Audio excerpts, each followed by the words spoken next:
My name is Justin Martin, from San Francisco, from the Dirtybird crew. My history with music, I mean, goes all the way back to like before I can even remember. My parents were like huge music fanatics. My dad has like the most insane record collection you could ever imagine, from classic rock to jazz to classical music. So I just kind of like fell in love with music at an early age, and me and my brother were kind of forced into playing piano, and eventually I got into jazz music, which eventually just led to I don't know, just I realized at an early age that music was basically like pretty much my everything. It was like the one thing that kind of kept me out of trouble, and my taste was just always really eclectic. And eventually, like, I discovered drum and bass. I think it was Goldie's album Timeless was the first electronic music that I really listened to. But actually, that's not true, because I listened to like stuff like The Art of Noise and like D-Light, and when I was like younger. But it was when I discovered drum and bass that I really fell in love with dance music, and started taking up DJing as a hobby when I was like 15 or 16, and eventually moved to San Francisco, and that's when I fell in love with house music, and that's what I've been doing ever since. The Dirtybird crew, actually, I graduated from college in 2001, and I didn't really know what I wanted to do with my life, but I knew that I loved DJing. I loved making people dance.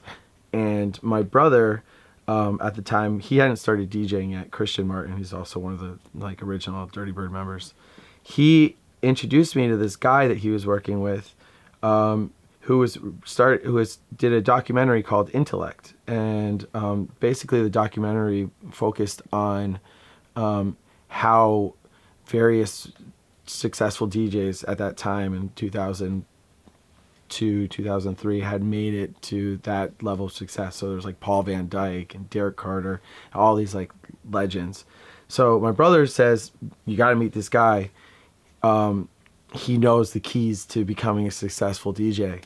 And I just started really like diving into production at the time. So I met this guy, sat down with him, and he said, all right, I'll trade you some tricks of the trade if you give me some music for the documentary. And eventually this guy went on to become the owner and founder of Dirtybird Records, Claude Von Stroke.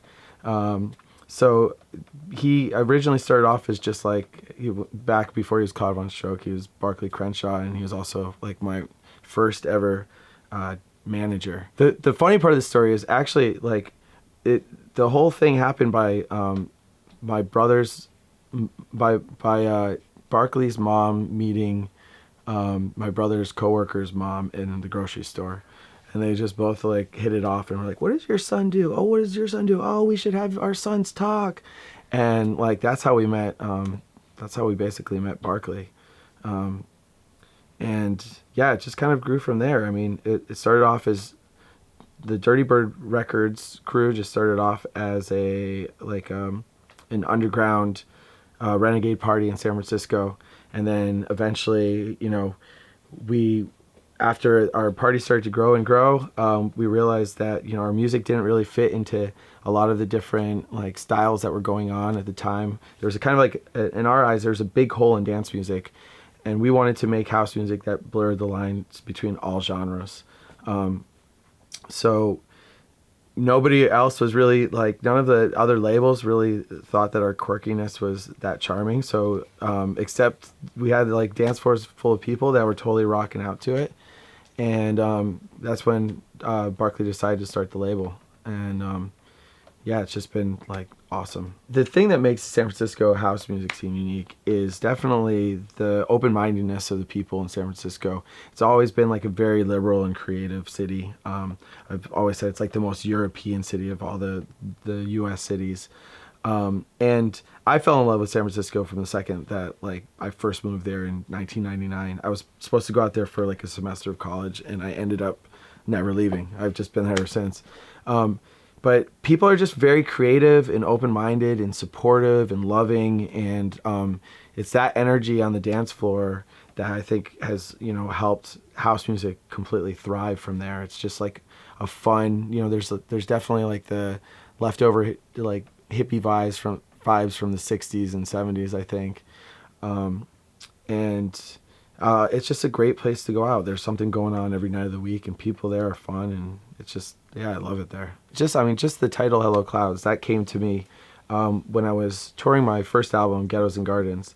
And I already knew, like, as soon as, like, I was feeding off of the success of that album. Like, it was just like a really awesome time in my life, because I was so inspired, but I was also traveling a lot, and I was touring this record. And a lot of the times I'd just be sitting on the airplane and just looking out the plane window, like brainstorming ideas for like new concepts and new musical ideas and stuff like that. And yeah, I mean, I just like would open up the window and like the window shade and just look out at the landscape and the clouds and say hello and just be inspired. So that was kind of like the whole idea behind it. It was like this new like era of creativity in my life, and just anything flying high, anything that you dream up like is possible. All the songs on the album are meaningful for me in different ways. Like, pretty much I poured my heart and soul into this album. I would say it's hard. I don't know, it's hard to pick like the one that's the most meaningful. I mean, obviously the title track, like I put a lot of love into that one and a lot of blood, sweat, and tears.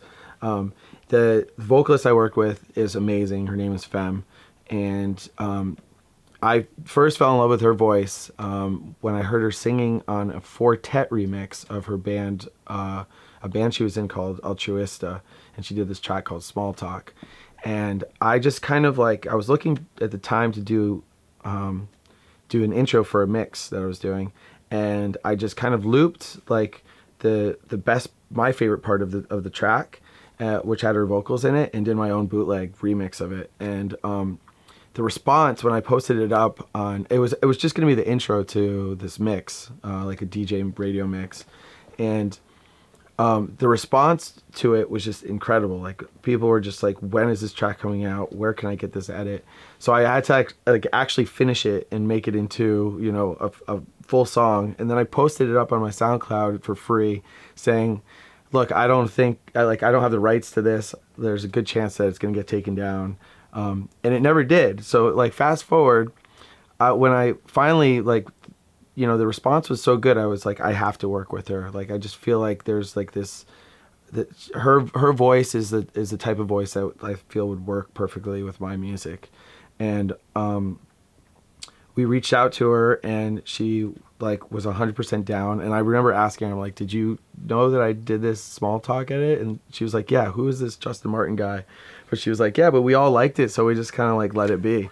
So I was like, awesome, like we're gonna get along great. Yeah.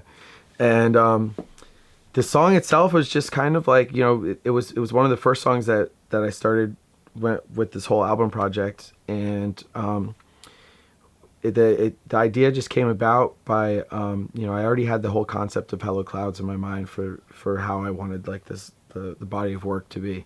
And I didn't know that I was going to end up titling it Hello Clouds until we started writing the lyrics for it together. But the process was just like super fun and relaxed. We just got into the studio together, and I played her a few ideas I'd been working on, and to see what she was gravitating towards. And I think it was the first thing I played her. She was like, I like this. This is the one. And we kind of just came up with a melody, and we did, I think, one more studio session after that, and like laid down the final lyrics. And then for the rest of for the next 2 years, it was basically me just trying to make, I just felt like I had this golden vocal, and I just wanted my side, like my track, my production, to really make it shine. And so I probably did at least 50 different mix downs of it along the way, but I'm really happy with how it turned out in the end. I really, obviously, I've got almost a split personality when it comes down to it. Like, I love DJing, and I love, banging it out and getting everyone's hands in the air and just playing crazy underground clubs and stuff like that. But I also love, deeper, more emotional music. So with my stuff, it's almost got like this split personality. Like I want to be people to be able to like, cozy up on a cold night and just have the music mean something to them then, but also hear on like a massive sound system, and actually have them feel it. So that's great. I'm stoked on that. So preparing for the Coachella set was, I mean, I've said this all week long. I really feel like it was one of those sets that I've been like thinking about and preparing for pretty much my whole career. Like it was one of those things where you just, when you're starting off and you're just playing at like a house party or even just in your bedroom alone, you're dreaming of someday like having one of these performances. And this was one of those like dream sets for me. It's like one of the greatest festivals. It's broken some of the biggest acts, and just it was like such an honor to be part of it. Like I tweeted earlier in the week, I was like, I haven't been nervous for a show in probably like as long as I can remember, and I was really like anxious, but it was like the best feeling ever. It was like this new feeling again of just like being really excited for something. And yeah, I mean, I don't know. I mean, I just wanted to just do what I do. Like, I didn't really, I definitely like reached out to a lot of my favorite artists and just tried to get as much unreleased music as possible. And did a bunch of, my own special edits and remixes for the show. But other than that, it was just kind of like, just having fun up there and trying to like make sure that everyone out there was having fun as well. I mean, I've always had, like I said earlier, such an eclectic taste in music, and with my sets, I love everything from deep house to techno to tech house to just like weird, quirky breakbeat stuff to obviously drum and bass, which was my first love.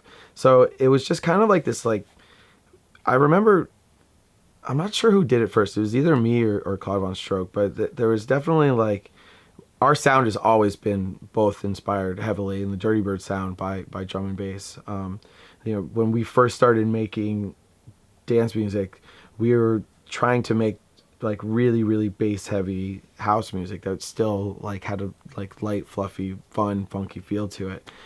So it was only like natural that one of us eventually was going to mix in some drum and bass. And like, I remember the first few times doing it, and it was always like, you're like, what's going to happen? Like, and you don't really know how the crowd is going to respond, but it's always been so unreal and amazing. And the like energy level just goes up to another degree entirely. And you just feel like, I don't know, you're just like sharing this whole new, like, people are just waiting to wild out like that. So it's just like, it's just a fun thing to do. I mean, I'm like now kind of like trying to, because I don't want to like wear thin there's certain tracks that we've played like to death.